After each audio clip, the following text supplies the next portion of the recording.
اسی وقت عبید اللہ ابن زیاد کے کوفہ میں آنے کی خبر مسلم بن عقیل رضی اللہ تعالیٰ عنہ کو معلوم ہو گئی، تو حضرت مسلم بن عقیل رضی اللہ تعالیٰ عنہ مختار بن عبیدہ کے مکان، جس مکان میں وہ مقیم تھے، چونکہ سب کو معلوم تھا، اس لیے اس کو چھوڑ کر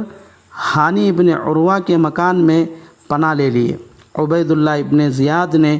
دوسرے دن ایک بہت بڑے مجمع کو اکٹھا کیا اور ان کے سامنے یزید کا خط پڑھ کر سنایا اور کہا کہ تم لوگ میرے باپ زیاد بن ابو سفیان کو اچھے طریقے سے جانتے ہو، میرے اندر بھی اپنے باپ کی تمام صفات موجود ہیں۔ مجھے معلوم ہوا ہے کہ مسلم بن عقیل کوفہ میں آ چکے ہیں اور تم ان کے ہاتھ پر حسین بن علی کے لیے بیعت لے چکے ہیں۔ میں تم میں سے ہر ایک کا نام بھی جانتا ہوں اور ہر ایک کا محلہ اور گھر بھی پہچانتا ہوں، تم مجھ سے کوئی چیز چھپا نہیں سکتے، اس لیے میں تم کو بیعت توڑ دینے اور بغاوت کرنے والے کو پناہ نہ دینے کی شرط پر امان دیتا ہوں۔ اگر مجھے معلوم ہو جائے کہ بغاوت کرنے والے کو تم میں سے کسی نے پناہ دیا ہے تو میں اس کو اسی کے دروازے پر قتل کر دوں گا۔